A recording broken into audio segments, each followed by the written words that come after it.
Today, after some conversations with friends and students and some colleagues about their own plans, maybe it's time we talk about why being part of a denomination is a good thing, a bad thing, an essential thing, a superfluous thing. At least about why being part of a denomination is such an important thing.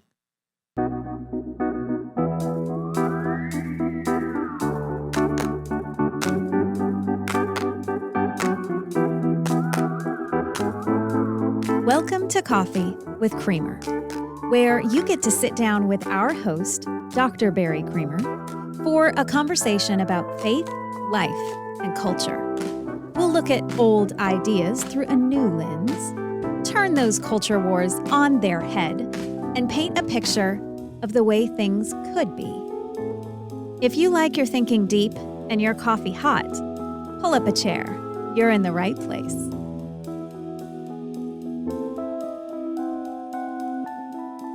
So as I mentioned, this comes out of a lot of conversations I've had recently, and not just about Baptists. I am a Southern Baptist. I've been Independent Baptist and Southern Baptist my entire life. That's where I've done ministry. That's where I normally preach.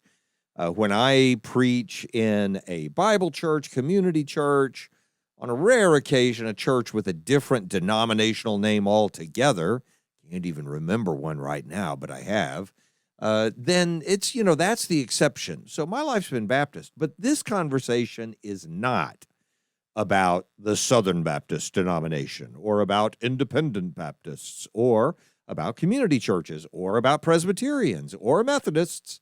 It is about Christians who are, in one way or another, associated with denominations. And sometimes, normally, it's because they're part of one.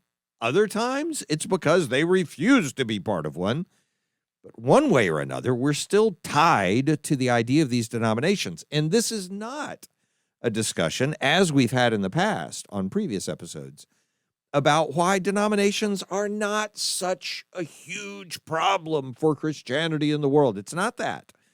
I think there is value to the divergence of views that we have from different denominations. And I think it's important to keep that in mind, that we don't have to be disdainful of other groups in order to be part of the group that we have grown up in and to which we stay attached now.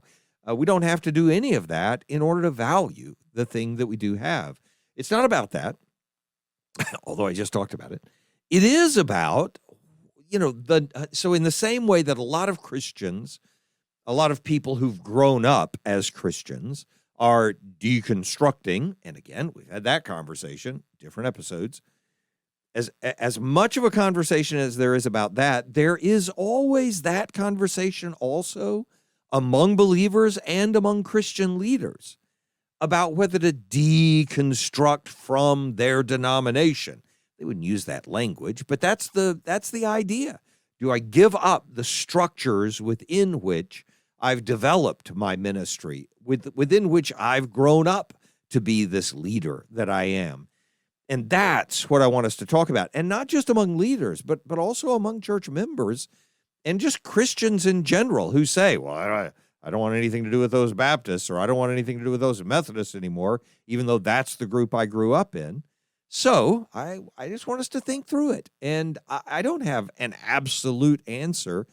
I do have some, I think, essential ideas to keep in mind if that's where you find yourself right now, whether as a church leader or a person who's just trying to find your way with your own Christianity. So starting out, there is a default position that we all sort of take. And I'm not saying everybody stays in this for very long, but it is the position of staying. And what I mean by that is we have a heritage that we carry into our lives, and our natural tendency would be to continue that, to replicate sort of in some form, obviously personalized to our own experience, the things that our parents handed down to them, handed down to us in their tradition. And that was the case with me. I mean, I grew up going to church. I grew up in Southern Baptist churches. My exception from that were the few years that I spent in independent Baptist churches before I returned to Southern Baptist churches. So I know the sense of this is what my parents handed me, and this is where I'm going with my life. And I'm 61 years old now, and I'm still a part of that denomination. That's who I am. I will say that as the default is not surprising, and it's not a bad thing. Those traditions exist for a reason, and we value our parents for a reason, and what our parents give to us matters for a reason, and all of those things are fine. This is the traditional notion of conservatism. You just sort of stay where you were to begin with.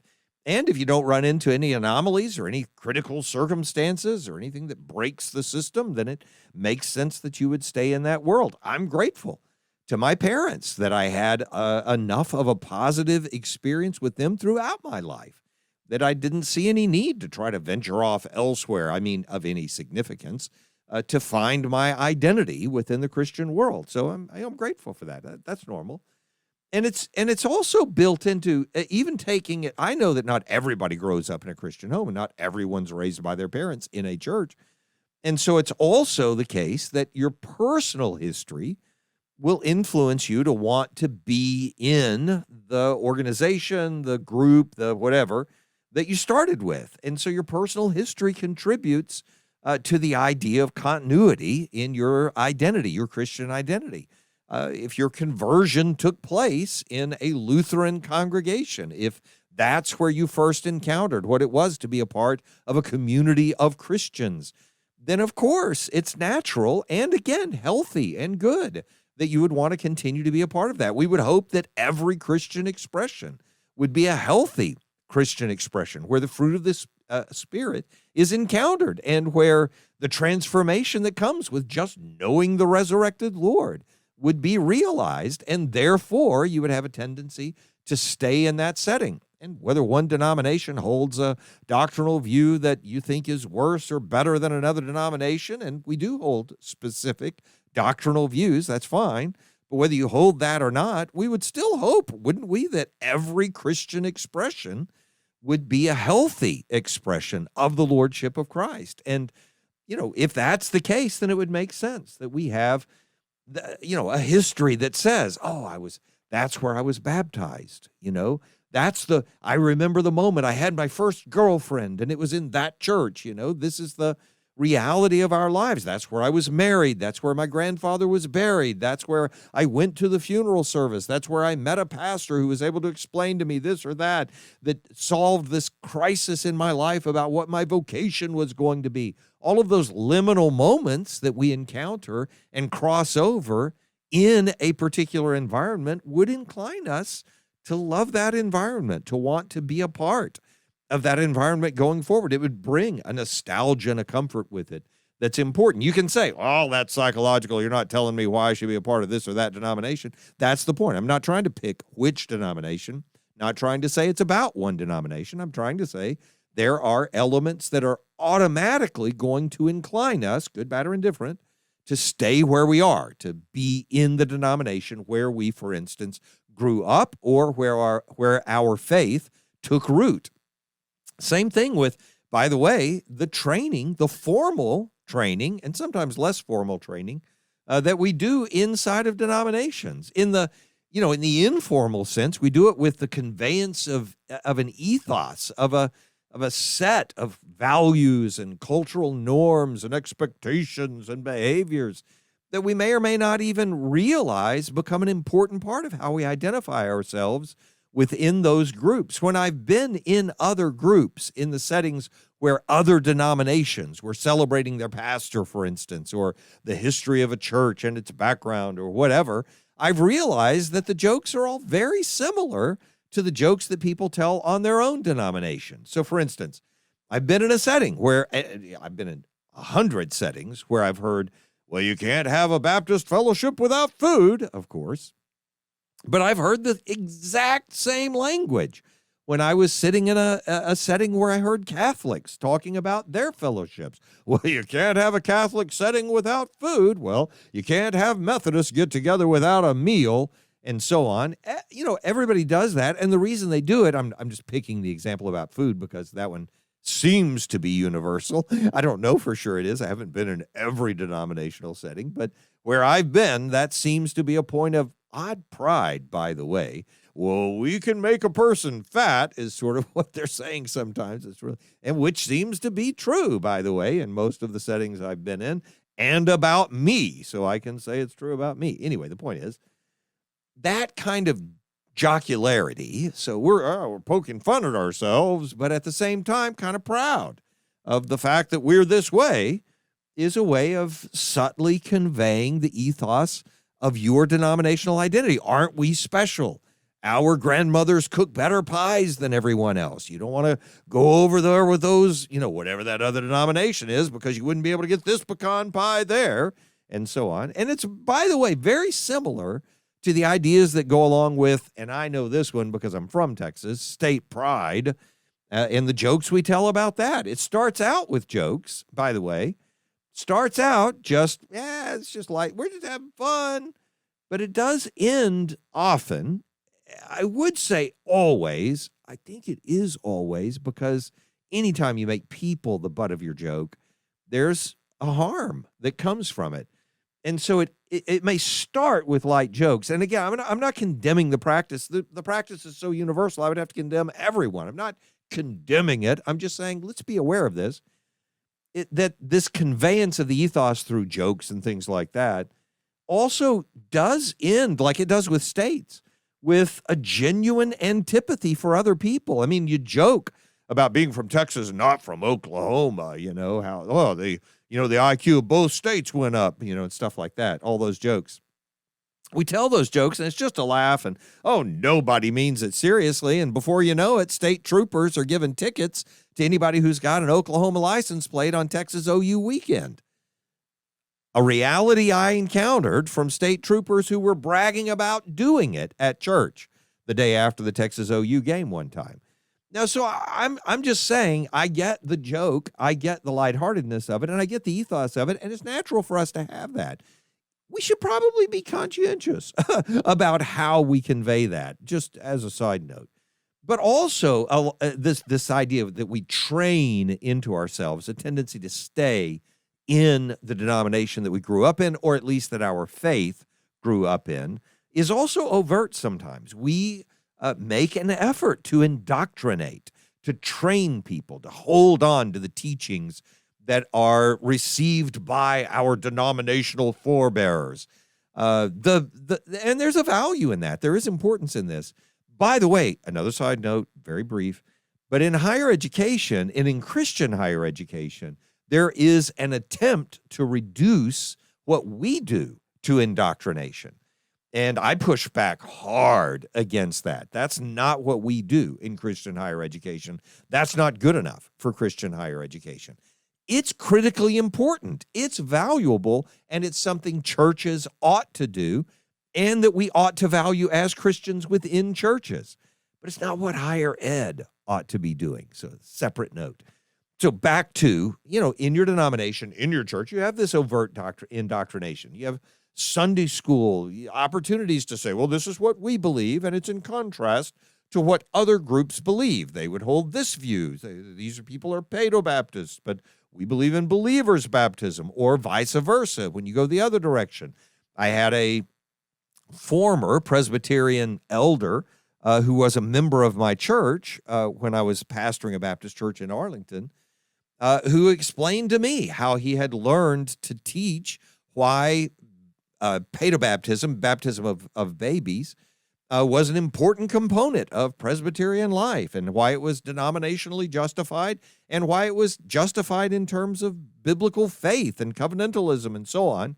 And that man joined my church, and he still believed that, and I would sit down with him regularly and say, yeah, but we don't teach that here. And he would say, oh, I know, I don't cross the line. I mean, I hold the view, but I'm not going to teach it. And he became a Sunday school teacher for us. He was a great Sunday school teacher, by the way.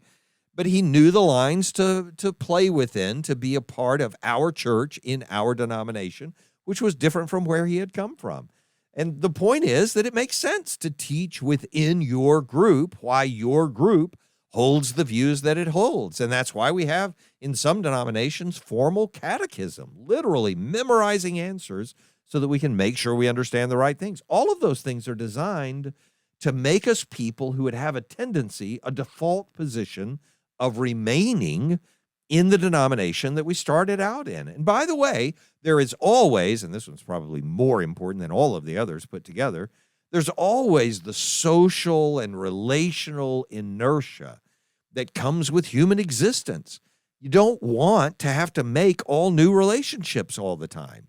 You want to be able to continue in the friendships and even among relatives that you've always had these close relationships with. So that is one tiny sliver of the reality that this is in quotation marks, the past is always present. I don't know who created that expression, but it's a powerful psychological reality that you always carry your past with you. That reality goes in every direction. I mean, sometimes people would refuse to be what their parents were denominationally because the past is present with them. But one sliver of it, of an expression, the past is always present, that you always have your past with you, is that it makes sense that you would be comfortable with the people you've been around most and longest and with which you've developed your relational skills and your sense of understanding of what it means to be part of a community and so on.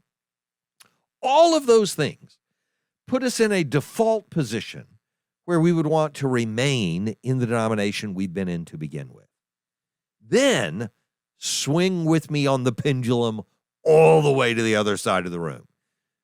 There comes a moment when we might say, I don't even want to be associated with those people. It may be visceral, it may be emotional, it might be for 100 different reasons, but for some reason, suddenly, or maybe gradually over a great period of time, we decide we're going to bolt. We need to leave the denomination we've been a part of. And let me just make a point here. I will come back to the idea of churches in a little bit. But at this point, at least, and in the previous part of the conversation, I'm not talking about the church you grew up in, the congregation that you grew up in. I'm talking about the denomination. And in particular about bolting here, it is about the denomination. There is a discussion worth having about when and whether a person ought to leave a church that they've been in for a long time or whatever. That's a different conversation. It crosses over here. In a Venn diagram, there may be 30% of ideas that cross over here, making up that statistic completely. But the point is, there's a crossover. But this is not about the church, the individual congregation, that is, but about the denomination that you've been a part of.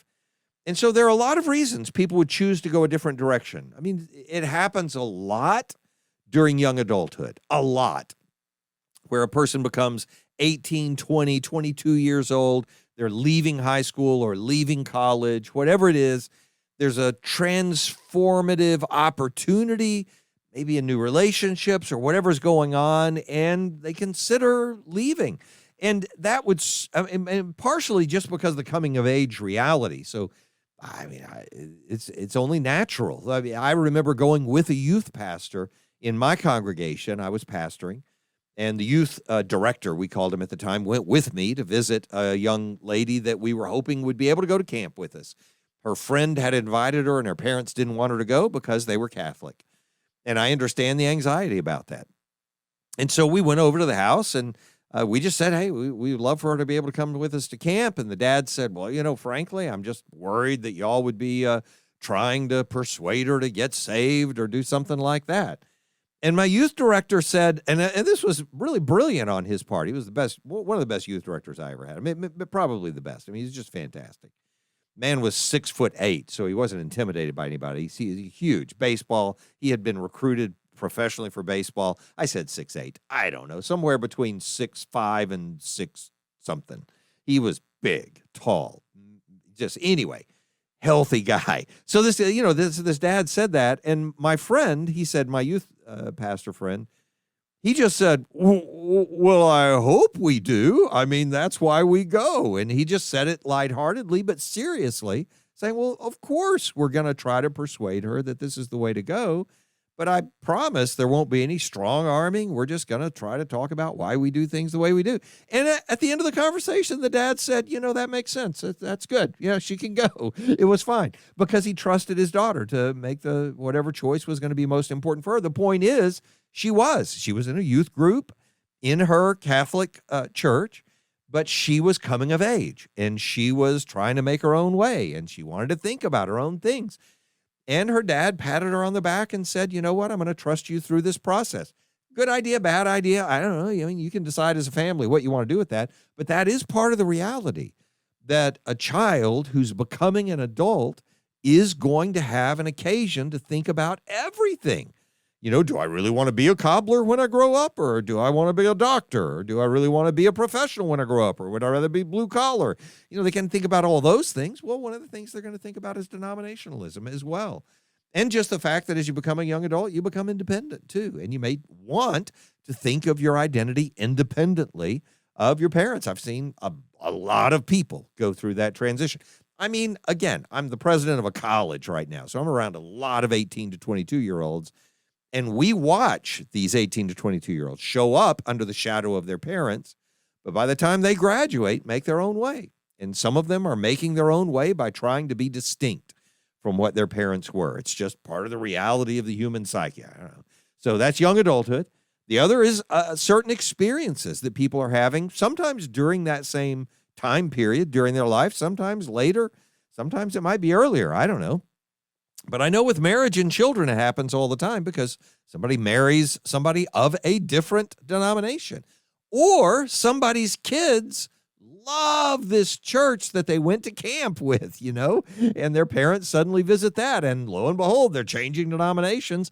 Really didn't change their opinion about anything other than the fact that they like being a part of this other congregation, which is a part of a different denomination. And so suddenly they are Presbyterian or Lutheran or Methodist or whatever instead of Catholic or instead of Baptist and so on. I get the variety of differences that exist there and that some are greater than others. That's not the point today. It's just why people would change so far. And so there might be a decision to leave the former denomination because of that. And part of that is because, you sit in on some church meeting or a camp setting and you realize that this group, oh man, they're thinking about things. It's more intellectual than the more spiritual group I'd been a part of, or vice versa. You've been sitting and listening to lectures about perfect doctrine your entire life, and you go somewhere and somebody is filled with the Spirit and starts saying things you've never even thought about before. You're like, what on? And there's something genuine or real about I've got to be a part of this and try it out and see if this turns out to be real for me. It can be the fact that you've been used to congregations that wouldn't even plan who was going to get up on the platform to sing.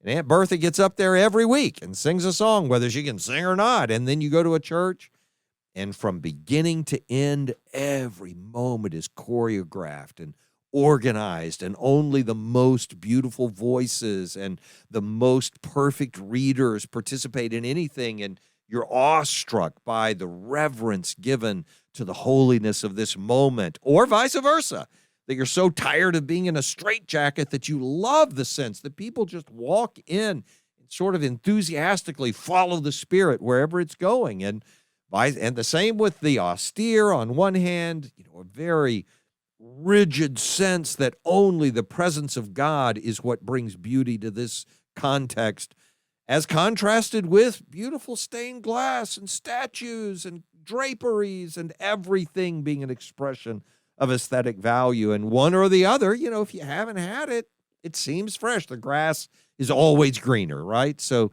it would only be natural that psychologically we'd be drawn in one direction or another in those settings. Not to mention that God might actually get a hold of your heart through one of those things and say to you, you've stagnated. I'm going to move you to a different field and see if you'll start doing something better than you were doing before. That happened to me when I was 16 years old. God put me in a different field in the independent Baptist world and shook me up. It was a lot of being hit about the head and neck with doctrine that was pretty harsh, but I needed it in the sense of just waking me up to the reality that God wanted to do something more with me than just be a backdrop for the rest of my life. And I'm grateful for that, very grateful for that input from that different setting, from that different field that God dropped me into. It can also come because, and this is what is motivating a lot of the conversations I've had lately, it can also come, this desire to bolt, to move denominations, from an anomaly, from if we were putting it in more technical language, and it's not always this, but it could come from something of cognitive dissonance, right? So you've just had an experience that doesn't fit everything you thought your group was about, your organization was about, or the way you understood it to be has turned out not to be the way it actually is. Sometimes that happens when people are invited behind the curtain. Hey, help us organize the service, become a denominational leader, whatever. Then you see the decision-making and you realize it's not all fasting and prayer. And it's like, oh, I don't know if I want to be a part of this. And so you start looking for a greener, meaning more spiritual, more authentic, more genuine, or something that meets your needs better, whatever it is, setting than what you had found before. So anomalies can do that. You can have a sense of betrayal. A lot of us have had that in denominations at one point or another. And again, I'm not talking about churches. This does happen in churches where a particular leader betrays you or you find out something about them and they disappoint you and so on. I'm not talking about that. I mean a sense that denominationally, you're not supporting what I thought our churches were about, or you don't actually practice the things we thought we were supposed to be about as congregations. So there's a sense of betrayal, or there can be a sense of dissatisfaction. Wow, I've learned a lot of things that don't fit into that denomination. Intellectually, maybe relationally, I figured out that I remember the first time meeting someone in a denomination that our independent Baptist world had criticized freely all the time, and I was doing it along with everybody else. I'm not picking on anybody else, and realized they were really fine believers. And it was like, what? How could I have been thinking what I was thinking before? Because I developed a friendship with somebody who was in a different denomination, and I realized their faith was as sincere and real and in Christ as mine was, and probably more so, part of what I needed to learn from them. And it can be social or whatever, but those anomalies can send you running, right, from the denomination you're in right now. So what I want to figure out is between those two places, it's where some people find themselves, where they're in the denomination that their tendency is to remain, and yet they're being confronted by something that's saying to them, why are you still participating in this? And so I just want to consider the options that we have. There are reasons to leave, and I will keep these brief. There are reasons that you would say, I just can't be a part of this. And in this case, I will say with these particular examples, they may apply as well to a church as to a denomination, I think, just in these examples. So reasons to leave. And in fact, I'll just give you one overall, and it's when it's toxic to you, when it's making you a less healthy person than you would be otherwise to remain a part of this either church or denomination. And that can be, it can be revealed 100 different ways, and these evidences may not actually be any indication that it's toxic to you. So it requires a lot more than this to know this, but these would be reasons for you to think about it. If all going to church does for you, if all being a part of this organization does for you is create anger or stress in your life, something's wrong. Now, the thing that's wrong may just be you. And in fact, it likely is more you than the context. I would always say that because, it's normally in us. I think there are indications of that in the New Testament in the way Paul talks about bitterness. But it is also possible that the context can contribute to that, and that it may be a cause for you to re-examine your relationship in that setting. I think, an evidence for me that you might need to rethink a denominational connection or a church connection would be what it does to your family or to your relationships. So when I was younger, it was common for us to talk about cults and recognize as one of their characteristics the need to sever you from any other relationships that you had. So you need to move with us to Utah. You need to get out here in the woods with us, and you can't talk to your parents anymore. Give us your cell phones. You're not going to have any of those connections anymore. We would say that's kind of a cult, isn't it? I mean, there's something wrong with that when that's going on. It's not that you have to maintain every relationship for the rest of your life, because some of your relationships are toxic. I get that. So that's fine. That's up to you. But if it's a requirement of your organization that you behave in such a way that you have to hate your father and mother. Now, I'll come back to the biblical expression in a second. That you have to despise your siblings, that you find that you can no longer sit down at the Thanksgiving table and have a peaceable conversation with the people you grew up with because of the group you're a part of. You probably need to think about that really hard. And it might be a reason for you to say, this is not making me healthier. This is not helping me demonstrate the love that Christ says I'm supposed to have for other people. And to address that phrase in particular, unless a man hates his father and mother, he cannot be my disciple. In its context, and we went through it verse by verse. We've done it on this podcast before. Line by line to understand what that means. It goes hand in hand with the expression that unless you take up your cross, it doesn't mean you have to go find a cross and nail yourself to it. It means in the day you choose to follow Christ, you choose to accept the reality that some of the people you're going to serve are going to crucify you one day. It means that the day you choose to follow Christ, you choose to accept the fact that your parents may despise you from that day forward when they find out you're a follower of Christ. But that's about them rejecting you, not you rejecting them. You're choosing to follow Christ at a level that says, I accept the fact that this may alienate me from my family, but I'm not going to create the alienation. That's up to them. They have to choose to reject me as I follow Christ. If you find yourself despising or disdaining other people in your life because of your religious affiliations of any kind, and I'm a Christ follower to the end of the age, no qualms about that whatsoever. But if you find yourself despising other people because you're a Christ follower, and especially those of your own family, it's time to back up and take a look at the group you've made yourself a part of. So that's a reason to consider leaving. I'm not saying you do leave. I'm saying it's a reason to examine yourself, get some advice, get some outside conversations going, and make a good decision. And I would also say it's not hard to figure out that if you're a part of an organization, denominationally or locally, that undermines the practice of your faith, that's toxic to the health of the practice of your Christianity, then you need to rethink it. If your denomination or your church makes you less loving, makes you less trusting of God, makes you less harmless to other people, makes you less honest as an individual, then yeah, it's time to rethink it. There are settings that are like that, and that would merit a person saying, I'm going to need to be a part of a different group. That's fine. That's good. There are also I would put these in the category where I would say these are not reasons to leave. Those would be reasons that you might need to leave. These are not reasons to leave. One, that you just don't need it. That's not what our Christian connections are about, what we need.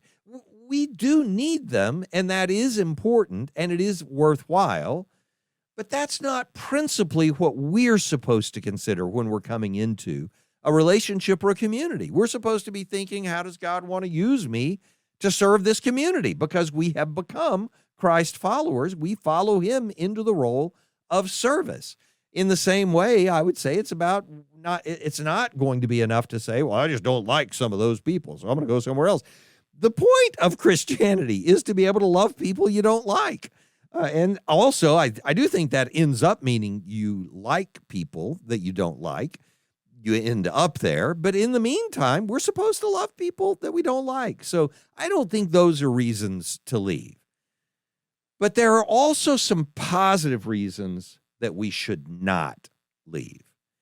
And this is, for me, I've had to think about this a lot. There are things going on in every denomination, doesn't matter which denomination, in all of them, that I think make everybody reconsider, things that are going on with sex abuse allegations across the spectrum, things that go on with racism. One denomination is this race, another denomination is another race. A lot of the permeation of social strata in our culture is due to denominational identities, or at least perpetuated by denominational entities, or, if I were to be more generous than that, at least not addressed by denominational identities. And that's enough to make a person who's aware of those things, who's paying attention to them, be aggravated and say, I'm just not going to be a part of that anymore. I get all of that. And I've experienced a lot of that. And in that context, why would I say to someone, but I don't think you should leave it? I think there is a reason for you not to leave, despite the frustrations or the other reasons that you have for leaving it. And here's what I would give is a reason not to leave. This, if you think about it, in order for me to say this and make sense of it, I sort of need to explain the opposite of it. I think the reason a lot of us consider leaving a group or a denomination is sort of out of embarrassment. And I don't mean personal embarrassment, but I mean I think that's an embarrassment to Christianity. People shouldn't be like that if they're going to follow Christ. So I don't want anything to do with that. But the reality of being a Christian, the reality of Christianity, identification with people who embarrass God is just a part of Christian nature. It's a part of what it is to be in God's world. He's always embarrassed by his people. And I don't mean, I'm not describing his psychological state. I mean, his people are always doing things that bring shame on his name. That's throughout the history of the world, all the way into the history of the church. Post and pre-resurrection. This is the reality of God's people. And what I want to give you as a way of considering that is the language of Ezekiel. Ezekiel 36. I could pick it out from Abraham going down to Egypt and his behavior with the king there, right after he's called, all the way through Genesis and Exodus, the people in Egypt, the people of Israel who are led out into the wilderness, and even there choose to worship idols. And Moses is saying, I don't know what to do here. God says, I'm going to destroy these people. And Moses says, don't do it, although they are embarrassing you, and so on. It is God's people are constantly embarrassing God. And yet his response to that, which we could do from Hosea, for instance, that is the point of the book of Hosea, as shameful as it could be. God says, I'm not giving up on them. I want you to take the flowers to them and bring them home to me. And in Ezekiel, he makes this point. When God brings up the shame that his people are putting on his name in Ezekiel 36, where he says to Ezekiel, but I had concern for my holy name. He does this extensively. He talks about a lot of the reasons and what the Israelites have done to bring this to pass and so on. But he ends this way by saying, but I had concern for my holy name, which the house of Israel had profaned among the nations to which they came. What's his response to that? His response could have been to say, so I'm cutting and running. I'm not going to deal with that. I'm going to start over. I'm going to use different people. I'm not going to allow them to embarrass me, to shame my name, and then me stay a part of what they're doing.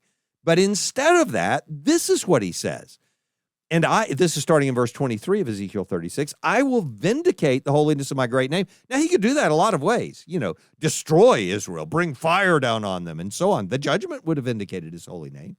But this is how he says it. I'll vindicate the holiness of my great name, which has been profaned among the nations, which you have profaned among them. And the nations will know that I am the Lord, declares the Lord God, when through you, and again, the through you is ambiguous here. Could be that he's about to say he's going to judge them. that when through you I vindicate my holiness before their eyes. But here's how he says he's going to do it. I will take you from the nations and gather you from all the countries and bring you into your own land. I will sprinkle clean water on you, and you'll be clean from all your uncleannesses, and from all your idols I will cleanse you. And I'll give you a new heart, and a new spirit I'll put within you. And I'll remove the heart of stone from your flesh and give you a heart of flesh. I know the new covenant. I know what he's talking about in the resurrection. The same thing is happening with the church at Corinth. The same thing happens in the conflict that's going on in Philippi. It's pre and post resurrection. I will put my spirit within you and cause you to walk in my statutes and be careful to obey my rules. The point is, God himself doesn't give up on people just because they shame his name. He continues with them, and he works to bring them back to what they're supposed to be. And I think, so look, the reality is there is no pristine place to go and be identified with the people of God. Every single group has embarrassments that go with it, and the jokes that go from the people who don't know God, who make justifiable jokes about the things that happened in the Catholic Church, the things that happen in Southern Baptist churches, the things that have happened in other denominations. They make the jokes and they say, oh, what an embarrassment, you people. And it can be intellectual jokes. What a bunch of idiots. It can be behavioral jokes. What a bunch of immoral hypocrites. Whatever the jokes are, we know they have some legs. The jokes are funny because they're true. And then we think to ourselves, I'm not going to be identified with that. Well, like it or not, we're identified with it. If we follow Christ, so the point is, denominationally, you can't run. There's no pristine place to go. And that's not accidentally. It's not just because I've done a study and each denomination has its flaws. It's necessarily true because of a bunch of different things. But I'll just give you one dichotomy that makes it necessarily true. If you chose an elitist denomination that was pristine to the T, every doctrine exactly what it's supposed to be, and every practice exactly what it's supposed to be, every elitist denomination like that would be Pharisaical.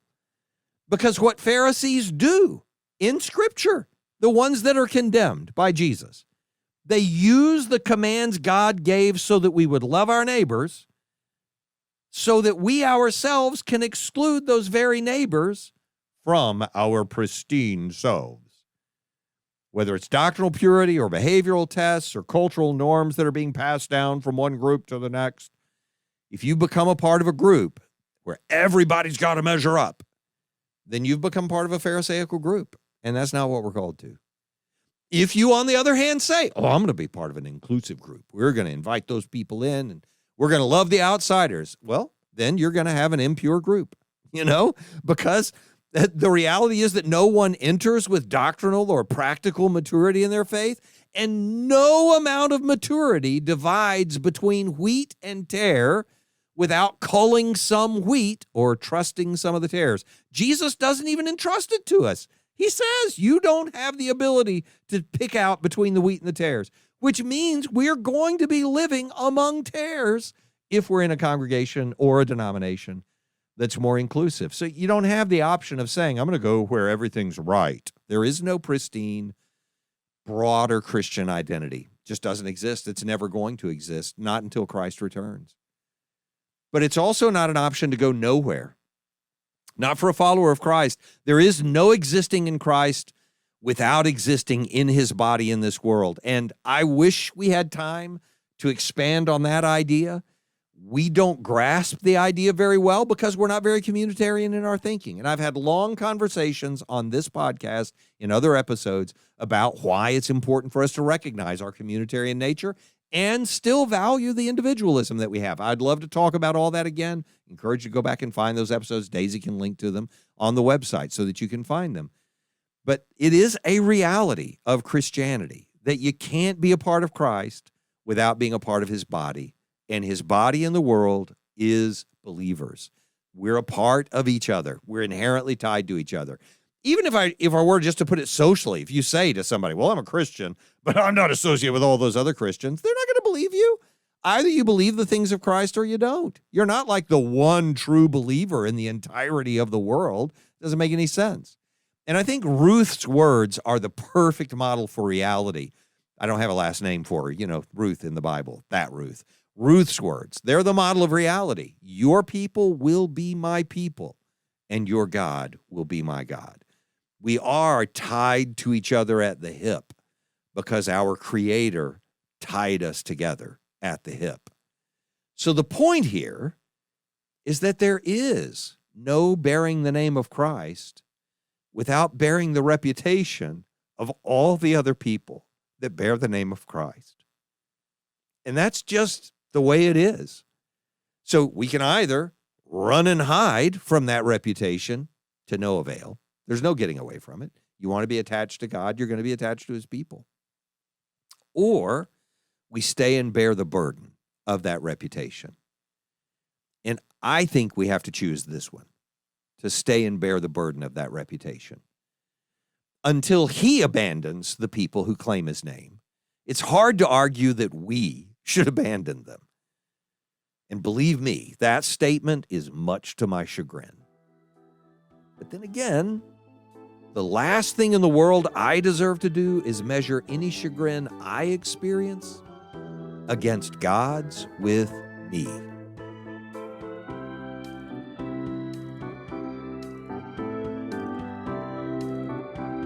Thanks for joining us for Coffee with Creamer.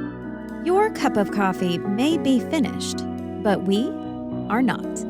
Come back next week for a refill as we sit down to examine a new set of ideas and cultural issues. Don't miss an episode. Subscribe wherever you get your podcasts or visit our website at barrycreamer.com. Until next time, keep your mug hot and your mind sharp.